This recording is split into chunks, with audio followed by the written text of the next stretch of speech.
right, Anne-Marie, thank you for joining me. Could you please share with me what this World Peace Forum has meant to you? Yes, I can. Thank you. When I was asked where we could be going as a next step with the World Peace Forum, I was thinking of South Africa because of how I feel that there's so much to learn, and there's also something about the groundedness and the rootedness of South Africa. And of course, you know, with Hasina, the team, the people here that I know, but there was also this other side. There was this side that if I would be able to be kind of like the initiator or the host, and I was being invited to do what I wanted to go into an inquiry. I wanted us to, there are many places where peace builders are sharing their stories, and that's important, and that should happen.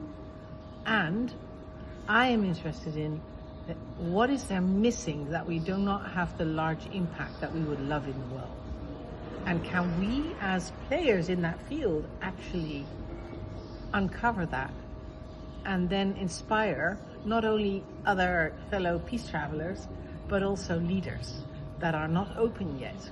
Could we find a way to come into our own essence, let's say, and see what it is that we would like to further unpack, that would inspire us to go out into the world in a different way, in which we might be able to touch other people's hearts, to open up other people's ways of looking at what peace means, or what healthy society means, and how that can support us to change the ways we collaborate, come together, and to change the ways we govern ourselves and the world around us.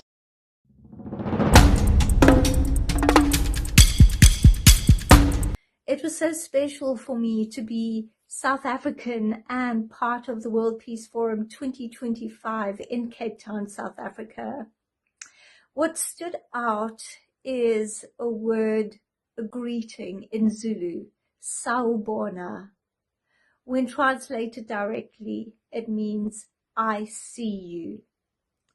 And we came from that shared intention of I see you into a collective space, a small circle, a group of people where we all felt held, we all felt supported, safe to bring our vulnerable selves to the collective table and express our unique personal truths through the uncomfortable conversations, through our differing life views, our different viewpoints, different spaces that we came from physically in the world. And for me, that was very special. We dropped into that sacred space of I am you and you are me, beyond barriers, beyond borders. It led me to think, what can we do when we gather in circle like this? And there's so many circles around the world. What could we as a world do to shift into peace?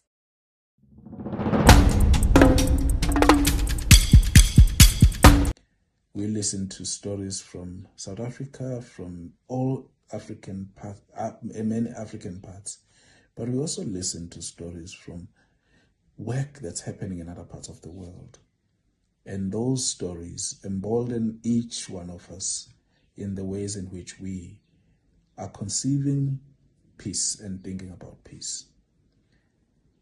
Another important lesson for me there was, as we stood in Africa and sat in the tip of Africa, we were conscious of what was happening in many parts of the world, what the powerful were, the intersections of politics and conflict, the intersections of what happens to humanity and economics, the intersections of all of the ways in which humanity comes together.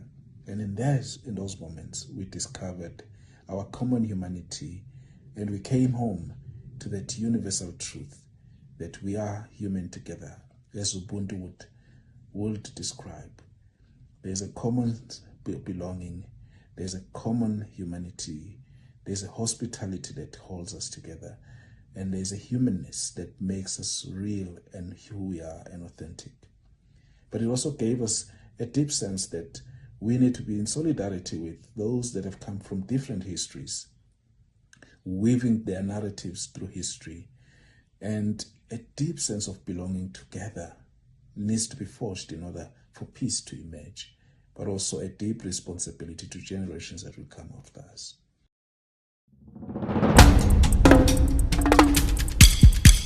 The conversations will linger with me forever, so I'm extremely grateful for everybody that have participated, as well as the World Peace Forum, to come to our continent, South Africa, as well as country.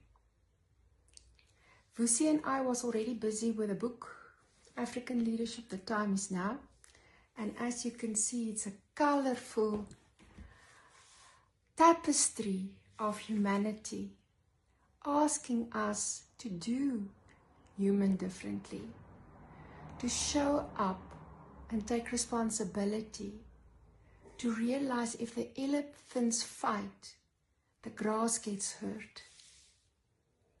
So the question for me stayed, how can I be human in relation to others?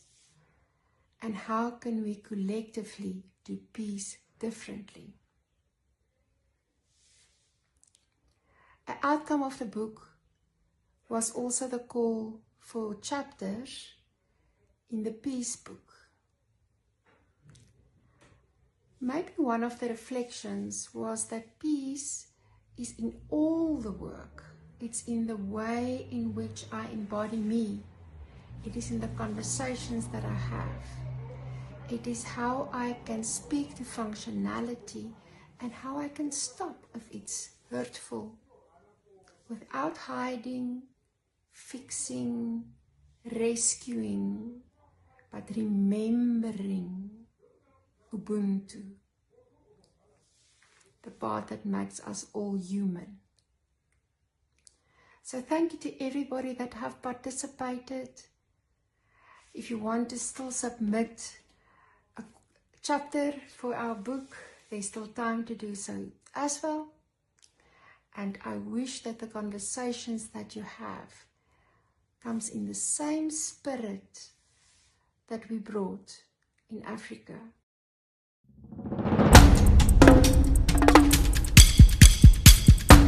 What emerged for me, and also for my sister who attended the World Peace Forum, is that doing peace differently also means doing leadership differently.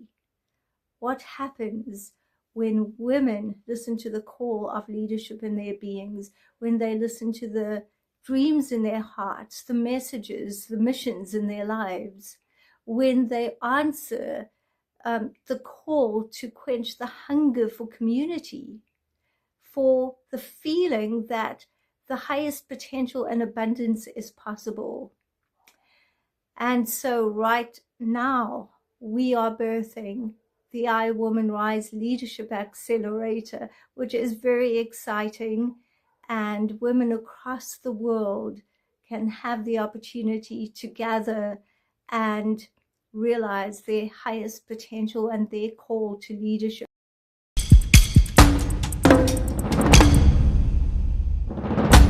So what I would love is that we all feel empowered to ask these deeper questions to other people and to find places where we can continue this exploration and share the learnings with each other, and also know that we can call on each other for support, because it's not always easy. And so can we be a community of care for each other in these processes, and not having to be huddled together all the time, but that there can just be any moment that I can say, oh, I just need somebody to say, hello, I see you, I love you. And I would love that to happen.